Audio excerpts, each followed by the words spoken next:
सभी को नमस्कार। एक बार पुनः आज के एक और नए सेशन में आप सभी का स्वागत है।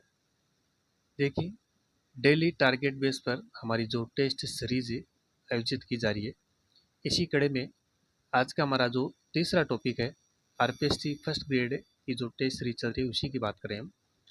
तीसरा टॉपिक है 1857 का स्वतंत्रता संग्राम, विशेषकर भारत के संदर्भ में। पहला टॉपिक है गुप्त काल और दूसरा टॉपिक है मुगल काल। ये दो टॉपिक हमारे कंप्लीट हो चुके हैं। दो टॉपिक कंप्लीट हो चुके हैं और इन दो टॉपिक से कुल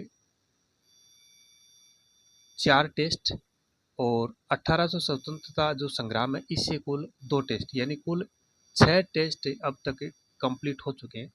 और 6 टेस्ट में 50 प्रश्न प्रति टेस्ट के हिसाब से 300 प्रश्न 3 टॉपिक से कंप्लीट हो चुके हैं। 3 टॉपिक से 300 प्रश्नों के टेस्ट हो चुके हैं। तो इस टॉपिक पर हम आज बात करेंगे 1857 का स्वतंत्रता संग्राम। सबसे पहला सवाल है कि ये टॉपिक किन पुस्तकों से कवर करना है। तो देखिए, मैंने पुस्तकें ऑलरेडी हमारे टेलीग्राम ग्रुप पर बता रखी है और मैंने वीडियो में भी बताया है कि किन पुस्तकों से आरपीएससी फर्स्ट ग्रेड के फर्स्ट पेपर को हमें कवर करना है। तो देखिए, इस टॉपिक के लिए सबसे बेस्ट बुक है आरबीसी क्लास 12th की भारतीय इतिहास की जो किताब चलती है, उसमें भी इस टॉपिक से संबंधित काफ़ी अच्छा मैटर दिया हुआ है। इसके अलावा आप पवन भंवरिया सर की जो बुक है फर्स्ट पेपर इतिहास के लिए, इतिहास पार्ट के लिए जो बुक है उनकी, वो भी बहुत ही शानदार बुक है, उसको भी आप देख सकते हैं। तो इन्हीं से इन दो बुक से आप इनका मैटर कवर करें। कोई ज़्यादा बड़ा है नहीं, एक प्रश्न आना है यहाँ से, मिनिमम एक ही प्रश्न आएगा। 2% तो कोई रेयर केस में आ सकता है, बाकी एक ही प्रश्न आएगा। तो ज़्यादा डीप भी जाने की ज़रूरत नहीं है, एक सामान्य सा सवाल आप मानकर चल सकते हैं। तो अब हम ये जो नोट्स तैयार किए गए इनसे थोड़ा सी इसका विस्तार से देखते हैं। तो चलिए बात करते हैं 1857 का स्वतंत्रता संग्राम। देखिए, ईस्ट इंडिया कंपनी, जो अंग्रेज़ों की ईस्ट इंडिया कंपनी थी, वो जब भारत में आई तो उनका उद्देश्य यही था कि भारत का आर्थिक शोषण किया जाए। और उन्होंने आते ही यहाँ भारत का आर्थिक शोषण करने का अपना लक्ष्य तय कर लिया और धीरे धीरे उन्होंने राजनीतिक हस्तक्षेप करना भी शुरू कर दिया। तो धीरे धीरे कंपनी का जो उद्देश्य है वो भारत की जो सोने की चिड़िया थी भारत, इसको, इसका शोषण करके यहाँ से सब कुछ लूट के ब्रिटिश साम्राज्य के पास ले जाना, यानी अपने देश में ले जाना। तो इसी प्रकार की इस धन प्राप्ति की और साम्राज्य विस्तार की जो नीति इन्होंने अपनाई, और उनका जो ये उद्देश्य था, ये भारतीयों में भय और असंतोष बढ़ता गया इसे। तो इसी का परिणाम स्वरूप ये 1857 का जो स्वतंत्रता संग्राम है इसका जन्म हुआ। तो देखिए, इस विद्रोह के समय इंग्लैंड के प्रधानमंत्री थे पार्मस्टन। पहला ही पॉइंट बनता है कि 1857 के विद्रोह के समय जो इंग्लैंड है वहाँ के प्रधानमंत्री कौन थे? पार्मस्टन, ध्यान में रखना है। और भारत के गवर्नर जनरल थे लॉर्ड कैनिंग। भारत के governor general Lord Canning. Bharat का सम्राट था मुगल सम्राट बहादुर शाह जफर।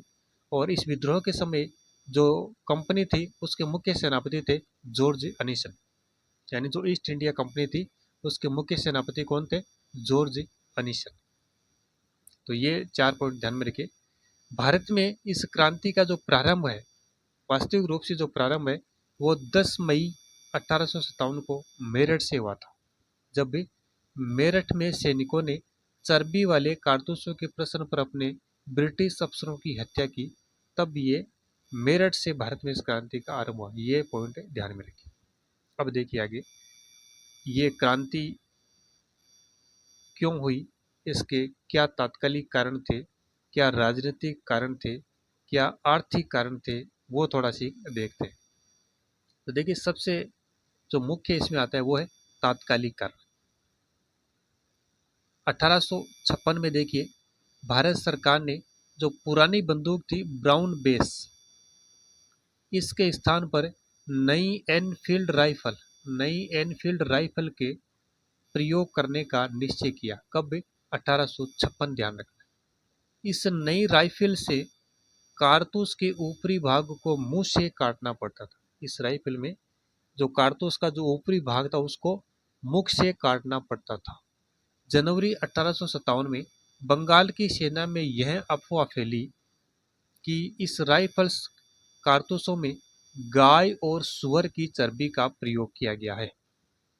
इस घटना से हिंदू मुस्लिम दोनों धर्मों के सैनिकों को ठेस पहुंची।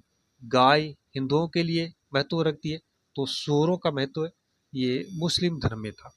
तो दोनों धर्मों के जो सैनिक थे वो आहत हुए इस घटना से कि चर्बी, मतलब इस कारतूस में चर्बी का प्रयोग किया जा रहा है। इससे वो दोनों धर्मों के जो सैनिक थे इनको ठेस पहुंची और सैनिक भड़क उठे। अंग्रेजों के विरुद्ध आक्रोश फैल गया इसी घटना के कारण। तो ये एक तात्कालिक कारण रहा चर्बी वाले कारतूस का प्रयोग। नई एनफील्ड राइफल के प्रयोग में चर्बी वाले कारतूसों का जो प्रयोग था ये इस घटना का एक तात्कालिक कारण बना। अगर राजनीतिक कारण की बात करें कि 1857 की क्रांति का प्रमुख राजनीतिक कारण क्या था, तो देखिए इनमें दो पॉइंट है। एक तो डलहौजी की राज्य हड़प नीति, जिसको व्यक्तिगत नीति कहा जाता है।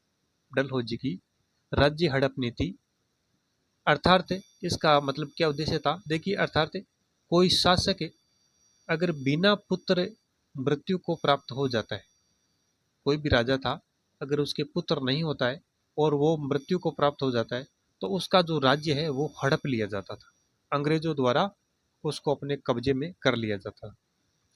दूसरी है वेलेजली की सहायक नीति, वेलेजली की सहायक संधि। इस सहायक संधि के अंतर्गत देशी राज्यों को स्वयं के खर्चे पर, खुद के खर्चे पर एक ब्रिटिश सेना एवं दरबार में ब्रिटिश रेजिडेंट रखना था। उस राज्य की विदेश नीति ब्रिटिश सरकार के अधीन हो जाती थी तथा बदले में ब्रिटिश सरकार उस राज्य की सुरक्षा की गारंटी देती थी।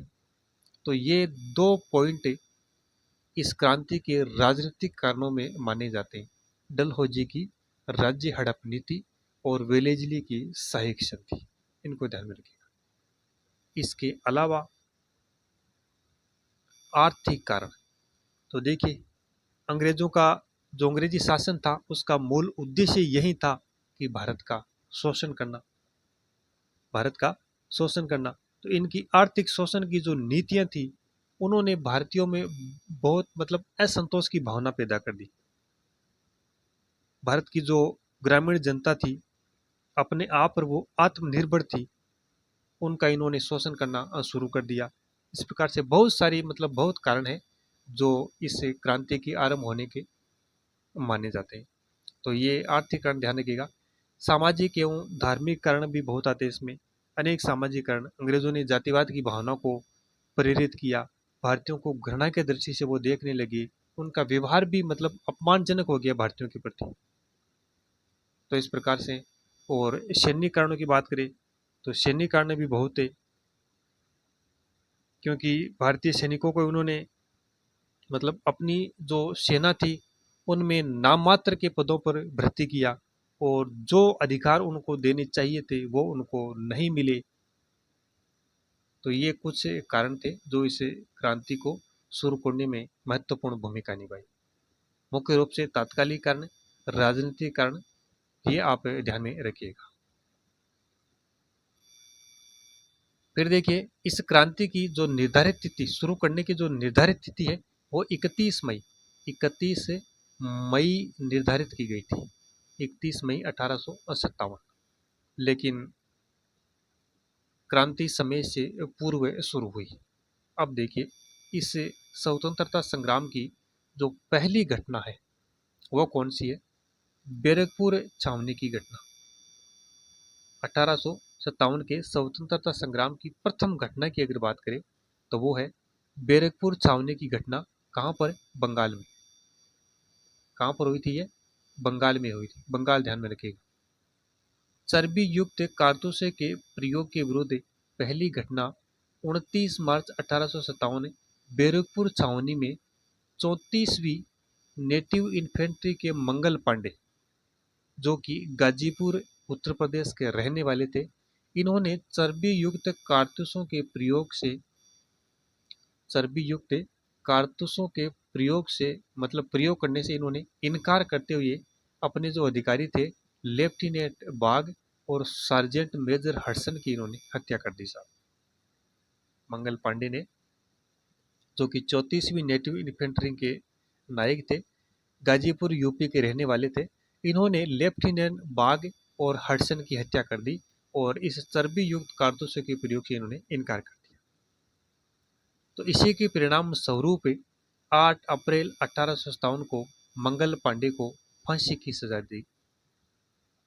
8 अप्रैल 1857 को इनको फांसी की सजा दे दी गई और यह इस संघर्ष का 1857 के संघर्ष का ये प्रथम बलिदान माना जाता है। ये पहली घटना है और इसी के तहत ये पहला बलिदान कह सकते हैं हम, जो मंगल पांडे ने दिया। फिर आती है मेरठ विद्रोह। दूसरा जो घटनाक्रम है इस क्रांति का वो है मेरठ का विद्रोह, जो कि 10 मई को हुआ। 10 मई 1857 मेरठ की छावनी में 20 एनआई तथा 3 एलसी की पैदल सैनिक टुकड़ी ने चर्बी वाले कारतूसों के प्रयोग से इनकार कर दिया और इन्होंने भी विद्रोह कर दिया। शीघ्र ही क्रांतिकारी अपने उच्च अधिकारियों की हत्या कर दिल्ली की ओर रवाना हो गए। यहाँ के जो सैनिक थे उन्होंने भी 10 मई को मेरठ में विद्रोह कर दिया और उस चर्बी वाले कारतूसों के प्रयोग से इन्होंने भी इनकार कर दिया और अपने उच्च जो अधिकारी थे उनकी इन्होंने हत्या कर दी और दिल्ली के लिए रवाना हो गए। इसी संदर्भ में सुरेंद्र नाथ सेन जो एक अधिकारी है, इन्होंने कहा था कि मेरठ का विद्रोह गर्मी की आंधी की भांति अचानक एवं अल्पकालिक था। मेरठ का विद्रोह गर्मी की आंधी की भांति अचानक एवं अल्पकालिक अल्पकालिक था, क्योंकि निर्धारित तिथि क्या थी क्रांति की 31 मई थी और ये अचानक हो गया 10 मई को ही, इसलिए इन्होंने ये बात कही। फिर अगली घटना आती है दिल्ली में विद्रोह। बैरकपुर छावनी की घटना हो गई, मेरठ में विद्रोह हुआ और मेरठ से फिर ये जो क्रांतिकारी थे दिल्ली की ओर रवाना हो गए। 10 मई को रवाना हुए। 11 मई को ये क्रांतिकारी दिल्ली पहुंचे और 12 मई को इन्होंने विद्रोही ने दिल्ली पर अधिकार कर लिया। 12 मई को दिल्ली पर इन्होंने अधिकार कर लिया। मुगल बादशाह बहादुर शाह द्वितीय को पुनः भारत का सम्राट और विद्रोह का नेता घोषित कर दिया गया। इस समय लेफ्टिनेंट विलोबी ने क्रांतिकारियों का कुछ प्रतिरोध किया, लेकिन वो पराजित हुए और वहां से भाग निकले। अंग्रेज अधिकारी कर्नल रिपले द्वारा भी क्रांतिकारियों को रोकने का प्रयास किया गया, लेकिन इनकी सब क्रांतिकारियों ने हत्या ही कर दी। विलोबी तो यहाँ से भाग निकले और जो कर्नल रिपले है इनकी यहाँ पे हत्या कर दी। इसके अलावा भी देखिए निकलसन और हडसन, ये दो प्रमुख अंग्रेज अधिकारी थे जिन्होंने दिल्ली में विद्रोह को कुचलने में अहम भूमिका निभाई। इन्होंने इस विद्रोह को कुचल दिया था।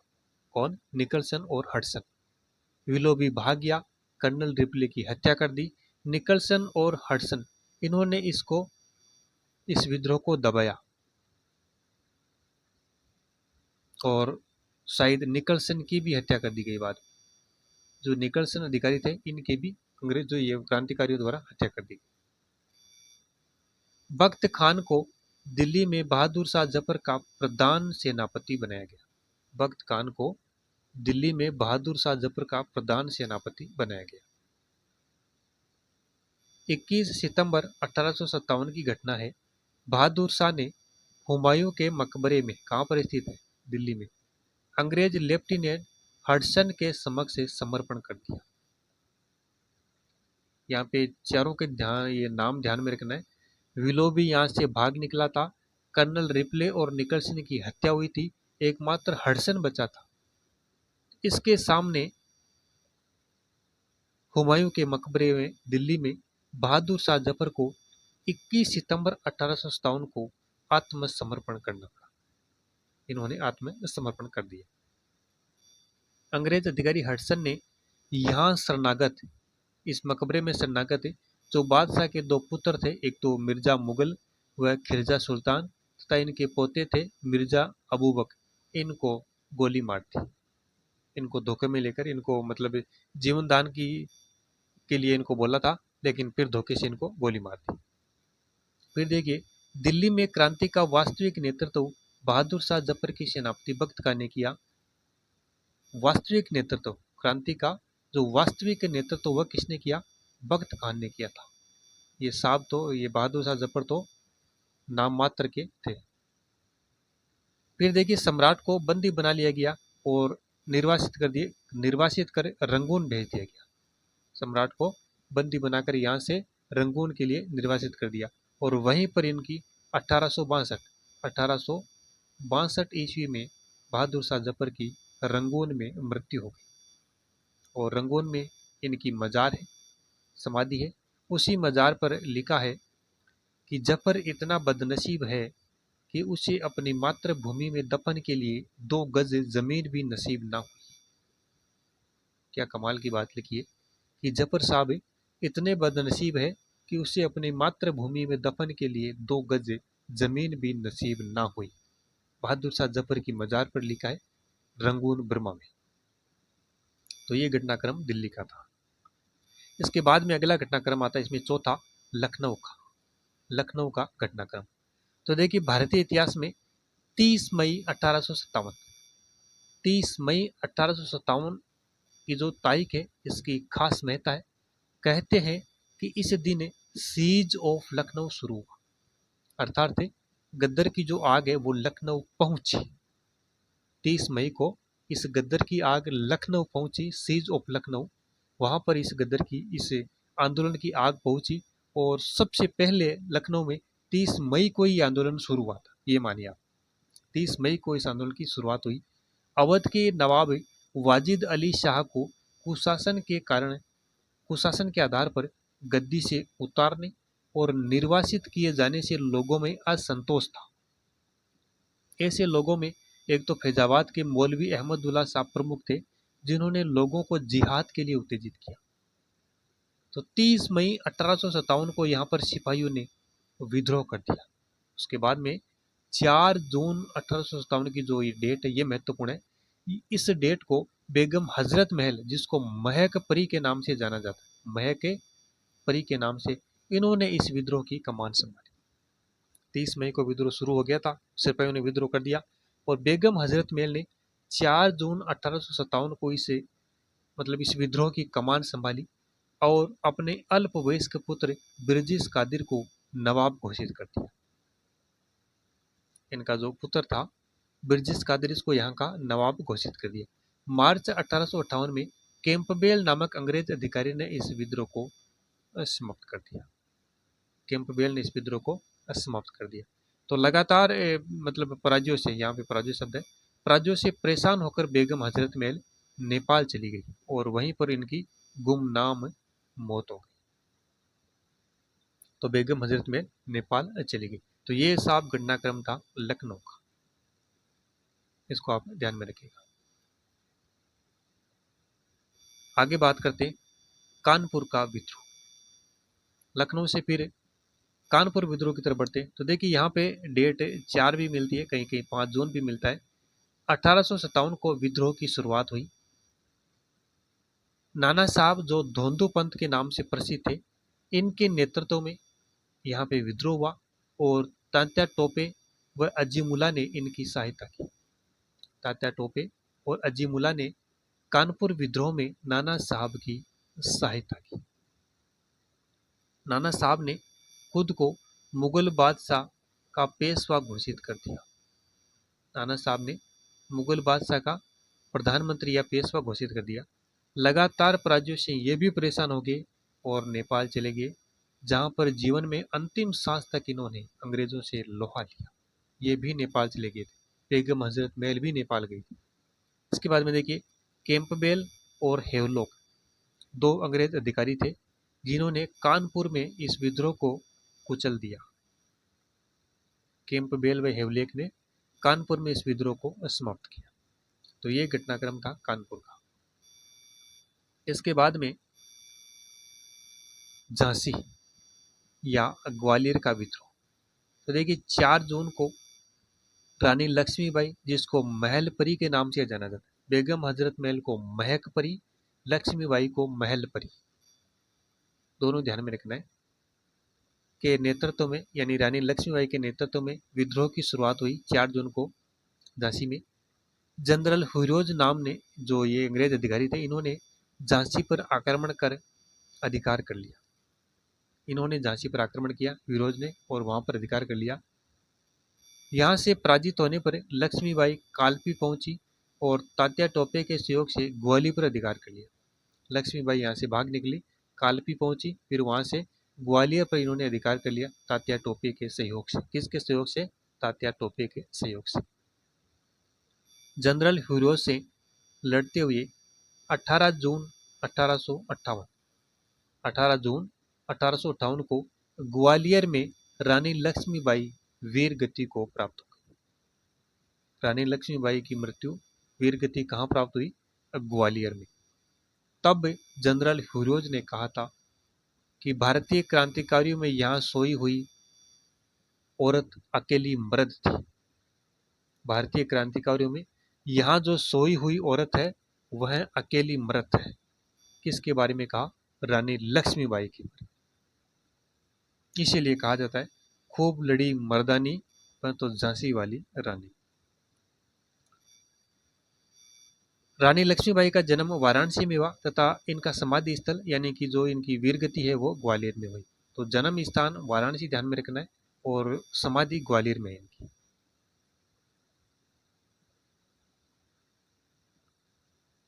आगे का घटनाक्रम है इलाहाबाद।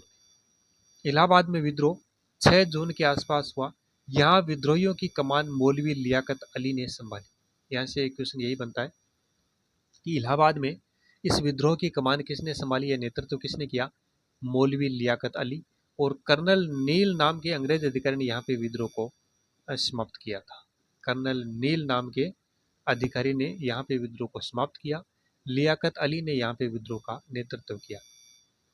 बिहार, जगदीशपुर और आरा। बिहार में जगदीशपुर और आरा में कुंवर सिंह ने विद्रोह का नेतृत्व किया। यहाँ पे विद्रोह का नेतृत्व किसने किया? जगदीशपुर में कुंवर सिंह ने। अगर आरा शब्द भी आए तो भी क्या करना है? कुंवर सिंह। 26 अप्रैल 1858 को कुंवर सिंह की मृत्यु हो गई। इसके बाद में इनके भाई अमर सिंह ने इस विद्रोह का नेतृत्व किया। फैजाबाद में मौलवी अहमद उल्ला ने विद्रोह का नेतृत्व किया। अंग्रेज अधिकारी जनरल रेनार्ड ने इस विद्रोह को समाप्त किया। फैजाबाद में किसने किया विद्रोह का नेतृत्व? मौलवी अहमद उल्ला ने, और अंग्रेज अधिकारी था जनरल रेनार्ड ने इस विद्रोह को दबाया। बरेली या रुहेलखंड में खान बहादुर खान ने इस विद्रोह का नेतृत्व किया। अंग्रेज अधिकारी विंसेंट आयर और कैंपबेल ने यहाँ पे विद्रोह को दबाया। नेतृत्व किसने किया? रुहेल या बरेली में खान बहादुर खान ने, और विंसेंट आयर और कैंपबेल ने इस विद्रोह को दबाया। खान बहादुर खान को मुगल सम्राट बहादुर शाह द्वितीय ने सूबेदार के पद पर नियुक्त किया। फिर देखिए कुछ एक फैक्ट, तो 2-3 फैक्ट है। ये आरबीसी जो भारतीय इतिहास की 12th की बुक, इसमें दिया हुआ है। इसमें दिया हुआ है कि रुहेलखंड में अहमदुल्ला ने क्रांति का नेतृत्व किया। रुहेलखंड में अहमदुल्ला ने क्रांति का नेतृत्व किया, जबकि हम पढ़ते आ रहे हैं कि रुहेलखंड में खान बहादुर खान ने क्रांति का नेतृत्व किया। तो एक शब्द ये भी ध्यान रखना है कि अहमदुल्ला ने क्रांति का नेतृत्व रुहेलखंड में किया, और यहाँ पे हम पढ़ रहे हैं कि मौलवी अहमदुल्ला ने फैजाबाद में क्रांति का नेतृत्व किया। तो ये ध्यान में रखना, ये आरबीसी 12th की बुक में फैक्ट है। एक है गोलकुंडा में चिंता भूपति ने विद्रोह किया। गोलकुंडा में चिंता भूपति ने विद्रोह किया। दक्षिण भारत में क्रांतिकारियों का नेतृत्व रंगाजी बापू गुप्ते ने किया। दक्षिण भारत में महाराष्ट्र सतारा में रंगाजी बापू गुप्ते ने इस क्रांति का नेतृत्व किया। फतेहपुर में अजीमुल्ला ने इस क्रांति का नेतृत्व किया। फतेहपुर में किसने किया? अजीमुल्ला ने। असम में 1857 के विद्रोह के समय वहां के दीवान कौन थे? मनीराम दत्त। और इन्होंने अंतिम राजकुमार कंदपेश्वर सिंह को राजा घोषित कर वहां पे विद्रोह की शुरुआत की। कहाँ पे? असम में। उड़ीसा में संबलपुर के राजकुमार सुरेंद्र शाही और उज्जवल शाही ने विद्रोह किया। उड़ीसा में संभलपुर के राजकुमार सुरेंद्र शाही और उज्जवल शाही ने विद्रोह किया। गोरखपुर में गजाधर सिंह ने विद्रोह का नेतृत्व किया, जबकि मंदसौर में शाहजादे फिरोज शाह ने स्वतंत्रता का झंडा बुलंद किया। गोरखपुर में गजाधर सिंह और मंदसौर में शाहजादे फिरोज शाह। सतारा महाराष्ट्र में ये रंगाजी बापूजी गुप्ते ने विद्रोह का नेतृत्व किया। तो ये घटनाक्रम था जो कि बैरकपुर छावनी से शुरू हुआ है। बैरकपुर के बाद में मेरठ, दिल्ली, लखनऊ, इलाहाबाद, कानपुर, झांसी, इस प्रकार से घटनाक्रम चला है। तो इन सभी का ध्यान में रखना है कि कहाँ पे विद्रोह कब हुआ, विद्रोह का नेतृत्व किसने किया, कौन से अंग्रेज अधिकारी ने वहाँ पे विद्रोह को दबाया, कौन से अंग्रेज अधिकारी वहाँ पे मारे गए, ये घटनाक्रम ध्यान में रखना, यहीं से क्वेश्चन बनते। इसके अलावा अगला जो महत्वपूर्ण पॉइंट है वो है इस 1857 के विद्रोह की असफलता के कारण। आखिर ये विद्रोह असफल क्यों हुआ? कुछ एक कारण ध्यान में रखिएगा। पहला कारण इसमें कुशल एवं योग्य नेतृत्व का अभाव। मुख्य कारण तो यही था, कुशल एवं योग्य नेतृत्व का अभाव। तो देखिए, इस क्रांति को सही रूप से संचालित करने वाले कुशल एवं योग्य नेता तो नहीं थे, ये बात तो बिल्कुल सही थी। बहादुर शाह जफर थे जो कि खुद कमजोर आदमी थे, बूढ़े आदमी थे, 80-90 साल के। इसके अलावा नाना साहब, रानी लक्ष्मीबाई, हजरत महल, कुंवर शेख आदि ने इस विद्रोह की बागडोर संभाली थी, लेकिन वे अपने उद्देश्य में कामयाब इतने नहीं हो पाए, यानी उनमें भी आपसी समन्वय और नेतृत्व की कमी थी। तो ये एक महत्वपूर्ण कारण माना गया। क्रांति का समय से पूर्व होना, 31 मई की तारीख निर्धारित की गई थी और 10 मई को मेरठ से प्रारंभ हो गया। तो जो एकजुटता सैनिकों या क्रांतिकारियों में एक बननी थी वो नहीं बन पाई और ये क्रांति का जो बिगुल है पहले ही बज गया। तो ये भी एक कारण बना। भारतीय नरेशों का असहयोग। भारतीय जो नरेश थे, अधिकांश रियासतों के जो राजा थे, इन्होंने अपना स्वार्थ देखा और इस स्वार्थवश ही इस विद्रोह का दमन करने में उन्होंने अंग्रेजों का ही साथ दिया, क्रांतिकारियों का नहीं दिया, अंग्रेजों का ही दिया। इसीलिए एक अंग्रेज अधिकारी था लॉर्ड कैनिंग, ये रहे यहाँ पे, इन्होंने कहा था कि इन देशी रियासतों के राजाओं ने इस तूफान को रोकने में बाघ की तरह बताया, बाघ की तरह काम किया इन्होंने, यानी अंग्रेजों की पूरी सहायता की इन्होंने। तो ये भी एक बड़ा कारण बना। इसके अलावा जैसे W.S. रसेल ने भी कहा है कि यदि भारतीय उत्साह और साहस के साथ अंग्रेजों का विरोध करते तो वे यानी अंग्रेज शीघ्र ही समाप्त हो जाते। उत्साह और मतलब साहस के साथ अगर विरोध करते तो वे शीघ्र ही समाप्त हो जाते, ये बात भी कही W.S. रसेल ने। तो ये भी एक महत्वपूर्ण कारण रहा कि भारतीय नरेशों ने साथ नहीं दिया। संगठन का अभाव, तो ये तो था ही, एकता नहीं थी, तो संगठन का अभाव रहा। जमींदारों, व्यापारियों में शिक्षित वर्ग की तटस्थता। जमींदारों, साहूकारों, व्यापारियों ने अंग्रेजों का सहयोग किया, शिक्षित वर्ग का समर्थन भी क्रांतिकारियों को नहीं मिल सका। तो ये भी एक कारण रहा कि क्रांति असफल हुई। अंग्रेजों की अनुकूल परिस्थितियां। 1857 का जो वर्ष था वो अंग्रेजों के लिए बड़ा हितकारी रहा कि एक तो क्रीमिया व चीन से युद्ध में विजय के पश्चात अंग्रेज सैनिक भारत पहुंचे थे। क्रीमिया और चीन से युद्ध में विजय के पश्चात ये भारत में पहुंचे थे। तो यातायात और संचार में डलहौजी द्वारा रेल डाकतार की व्यवस्था भी इनके लिए अनुकूल रही। तो परिस्थितियां कुल मिलाकर अंग्रेजों के अनुकूल ही रही है, भारतीयों के अनुकूल नहीं थी। भारतीयों क्रांतिकारियों तो सिर्फ संघर्ष करना था और उसमें भी इनमें एकजुटता नहीं रही, इसी वजह से क्रांति असफल हुई। कैनिंग और अंग्रेजों की कूटनीति। अंग्रेजों ने अपनी कूटनीति से जो भारत में भ्रष्टाचार फैलाना चाहा, भारत का आर्थिक शोषण करना चाहा, भारत को कमजोर करना चाहा, अनेक अलग अलग इन्होंने चालें चली। तो ये भी एक कारण रहा कि क्रांति असफल हुई। मॉलिसन नाम के अंग्रेज अधिकारी थे। यदि पूर्व योजना के अनुसार 31 मई 1857 को एक साथ सभी स्थानों पर स्वाधीनता संग्राम आरंभ होता तो अंग्रेजों के लिए भारत को पुनः विजय करना किसी भी प्रकार संभव नहीं था। ये दमदार बात थी और यही कारण था इसका मेन कारण, क्रांति का समय से पूर्व होना। तो मॉलिसन साहब ने ये बात कही है कि यदि पूर्व योजना के अनुसार 31 मई को ये क्रांति होती, एक साथ सभी स्थानों पर यह स्वाधीनता का संग्राम आरंभ होता तो अंग्रेजों के लिए भारत को पुनः विजय करना किसी भी प्रकार से संभव नहीं था। ये बात इन्होंने बोली है और बिल्कुल सही बोली है। वीडी सावरकर साहब ने कहा था कि लोगों के सामने यदि कोई स्पष्ट आदर्श रखा होता, लोगों के सामने कोई स्पष्ट आदर्श रखा होता जो उनके हृदय से आकृष्ट कर सकता तो क्रांति का अंत भी इतना अच्छा होता जितना प्रारंभ। ये बात कही थी वीडी सावरकर। तो साथियों, ये कुछ अंग्रेज अधिकारियों के कोटेशन थे और ये असफलता के मुख्य कारण थे मोटे तौर पे। बाकी बहुत सारे कारण हैं। फिर क्या परिणाम रहे साहब? क्रांति असफल हो गई, परिणाम क्या रहे?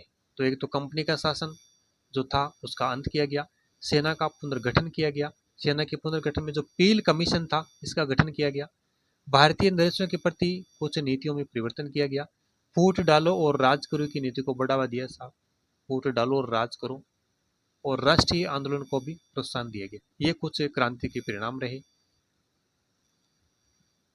फिर देखिए इस क्रांति की प्रकृति, क्या प्रकृति रही? अलग अलग विद्वानों ने, अलग अलग अधिकारियों ने इसको अलग अलग नाम दिए। किसी ने क्या नाम दिया, किसी ने क्या नाम दिया, वो देखते हैं। मतलब इसकी प्रकृति अलग अलग मानी गई है। तो ये इंपॉर्टेंट है, एक क्वेश्चन यहाँ से बनता है। देखिए पहला पॉइंट है इसमें, दो विद्वान है सर जॉन लॉरेंस और शीले। सर जॉन लॉरेंस और शीले। लॉरेंस और शीले के अनुसार बात करें 1857 की क्रांति के संबंध में कर रहे हैं हम, यह विद्रोह पूर्णतः सैनिक विद्रोह था। जॉन लॉरेंस और शीले के अनुसार यह विद्रोह पूर्णतः क्या था? सैनिक विद्रोह था। L.E.R. रीस नाम के जो विद्वान है इन्होंने क्या कहा, यह ईसाई धर्म के विरुद्ध धर्म युद्ध था। 1857 का विद्रोह ईसाई धर्म के विरुद्ध धर्म युद्ध था। किसने कहा? L.E.R. रीस। T.R. होम्स, 1857 का विद्रोह सभ्यता और बर्बरता का संघर्ष था। सभ्यता और बर्बरता का संघर्ष था ये 1857 का संग्राम। किसने कहा? T.R. होम्स। जेम्स आउट्रम और W. टेलर, यह विद्रोह अंग्रेजों के विरुद्ध हिंदू और मुसलमानों का षड्यंत्र था। जेम्स आउट्रम और W. टेलर ने क्या कहा कि यह जो विद्रोह है अंग्रेजों के विरुद्ध हिंदू और मुसलमानों का एक षड्यंत्र था साहब। बेंजामिन डिज़रेली ने कहा कि यह विद्रोह राष्ट्रीय विद्रोह था। यह विद्रोह राष्ट्रीय विद्रोह था। S.N. सेन, यह विद्रोह राष्ट्रीयता के अभाव में भी भारतीय स्वतंत्रता संग्राम था। ये बात कही है S.N. सेन।